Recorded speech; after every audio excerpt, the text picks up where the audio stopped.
Hi, this is Vicki Christensen O'Shields for She's Gone Country with the CB Cowgirls. Once again, we are here at the beautiful Perry Haynes Ranch, and two very special guests sitting here in the middle to my right, right, left. Kate Love, Kate, welcome, and coming back on camera once again is JoAnne Newton. Kate, tell us about this ranch. I mean, this history here and what takes place, it's phenomenal. It is. It's called the Perry Haynes Ranch, and it's named after a woman, Perry Haynes. She and her husband, Alan, lived here on the ranch. I'm a little unsure as to who had what part first, but there are actually two sections. There's this side is almost 3,000 acres. The other side is almost 1,500 acres, and they're connected by a little alleyway. Mm-hmm. And they ran cattle and goats on here. Perry loved her bulls. There's a picture of her and her bulls up in our dining hall. Wasn't that crazy about Alan? And he, as the story goes, when he passed, his family showed up, and they were standing in the living room talking about how they were going to split up the ranch, and she was sitting there very quietly, and they left, and she picked up the phone and called her lawyer, which was actually Clement, which our Boys and Girls Club is Clement's Boys and Girls Club, and he's the lawyer that helped put it together, and left the ranch to the orphans of Texas. Mm-hmm. Now the definition of orphans has changed since she left the ranch, and now a child with a single parent is actually considered legally an orphan.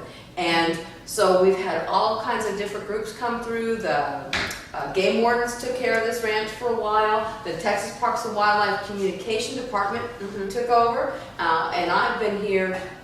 This side is, there's the two sides I say. This side, the bigger side is the one we're on now, is the hilltop. It's the west side, it's a private side. Mm-hmm. The other side's a public side, and you can go on and ride horses, bring your own horse and ride there. So I've been coming here and riding and volunteering, and I finally sucked up enough to get over onto this side and volunteer and be a contract worker. Then Texas Parks took over, and I wore them down. They finally hired me as a park ranger, and I was here for a while.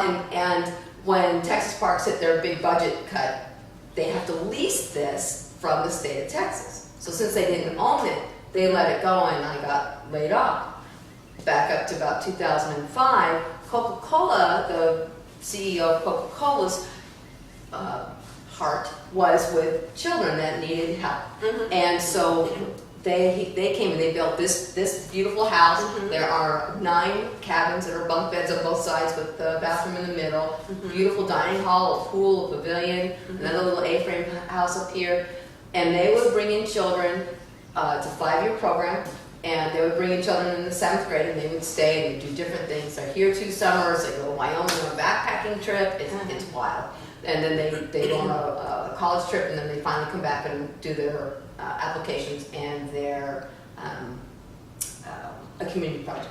Oh, wow. So I worked for them. So they had been here every summer while I was a park ranger, and when Texas Parks pulled out, they stepped up and took over the lease. So they found me and hired you back. And hired me back. So I came running right back, moved back into the house, and I've been here ever since. And they've had for a couple of years, they had a wonderful program, but we were having some trouble just getting restarted with the things that we do when the summer session wasn't going on. So JoAnne and I had kind of met crossways on the road out here, and she'd come through and seen the ranch. She went back and told the people at Boys and Girls Club. So in 2014, 15, it was 15. 16. It's 16 now, so it's 15. And when she, what year is it? She came through, and we put together a program where the Boys and Girls Club came 2 weekends a month, and they had through the winter months. Through the winter's month, and then they had a little 3-week residential camp. So we just kind of worked together. Well, they loved it. See, I was getting a little strapped, so now they took over the lease. And so that's amazing. So now I work here, and they still do their thing. We also have weddings. My daughter actually got married in April. We have family reunions, many. We've done a lot of attacks. I'm not sure. It's a military. It's for children who have lost a parent. A deployed parent. A deployed parent. And so they come in and they do, and it'll warm your heart. Their Americans makes me chokes up a little bit. They line the whole drive all the way from where you came to the gate up Oh, with wow. huge American flags, and and they have counselors come in, and they have pizza nights, but they also constantly doing counseling, and it's a whole week process, and it's awesome. They enjoy the pool, they're here with their families, they have fun, but it's also counseling. So that's great. We have some veterans groups that come in and have use the dining hall just to have meetings maybe, or luncheons, and we just and then make money. Church groups. Yeah, church groups. Yeah, we do groups. church groups. Yeah, so different retreats and everything throughout the year. Exactly, yeah. And then what month does your summer program actually really kick in?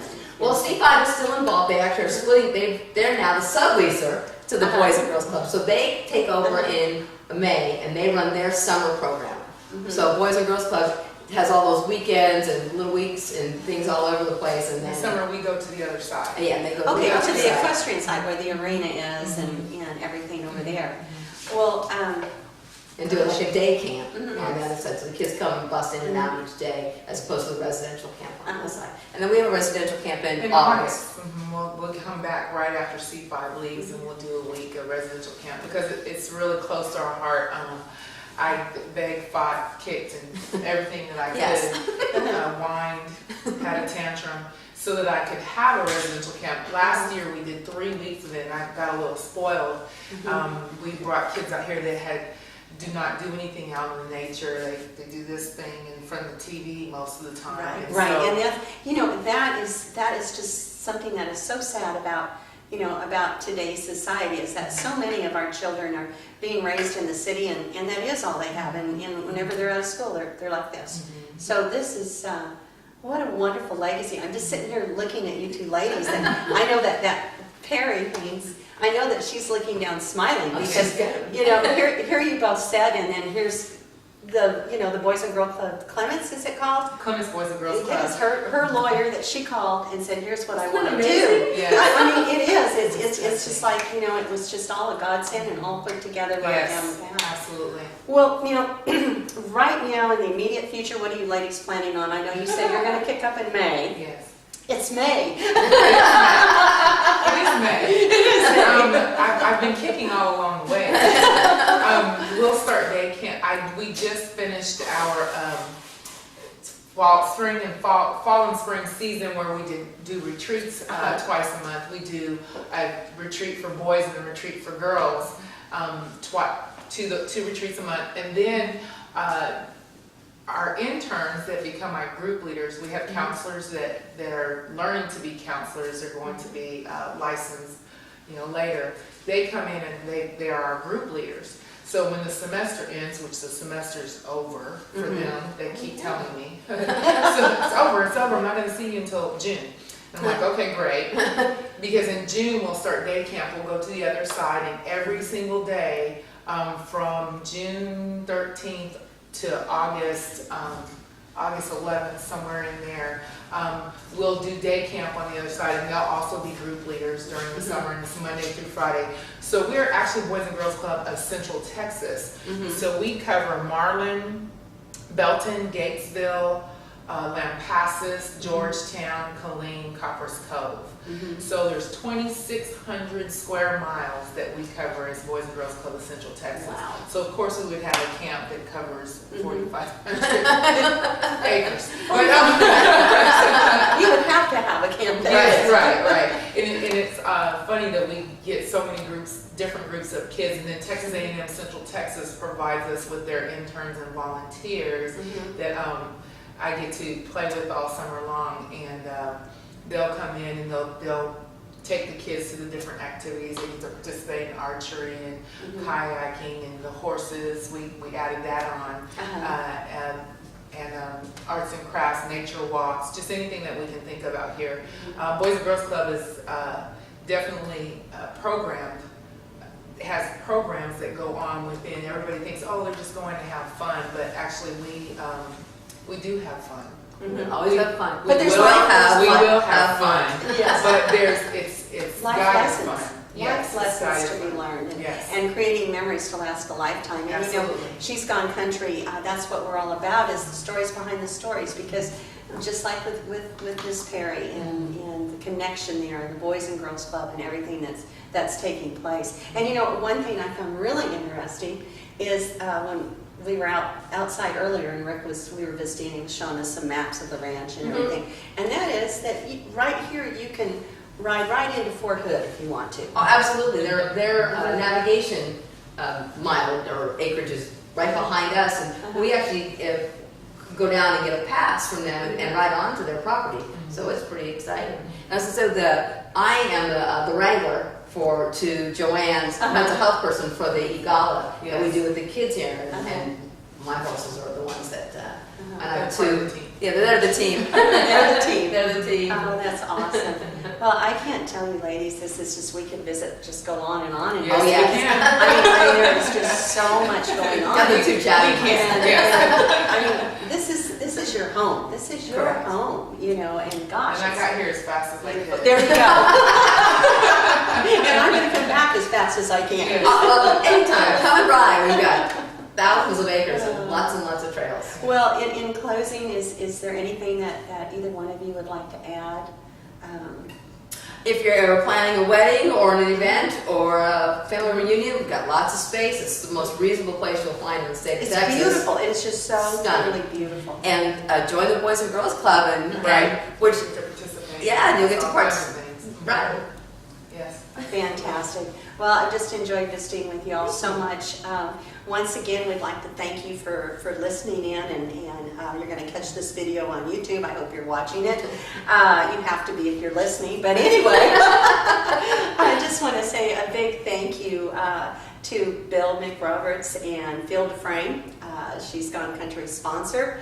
To Rick Holler, to you, JoAnne, to you, Kay. What a pleasure to meet you ladies, and I just thank you so very, very much. We're going to close now. God bless you all, and He certainly has blessed all this work that you continue to do day in, day out with the youth and with our veterans, and that is where our heart lies. These our youth and our veterans deserve our very best effort that we can all put forward. They've always, our veterans have our back, and our youth, they need that extra lift and that extra guidance. Thank you, ladies. Thank you. You're Our a blessing. pleasure. Vicki Christensen O'Shields for She's Gone Country with the CV Cowgirls saying so long from the Perry Haynes Ranch here in beautiful Central Texas.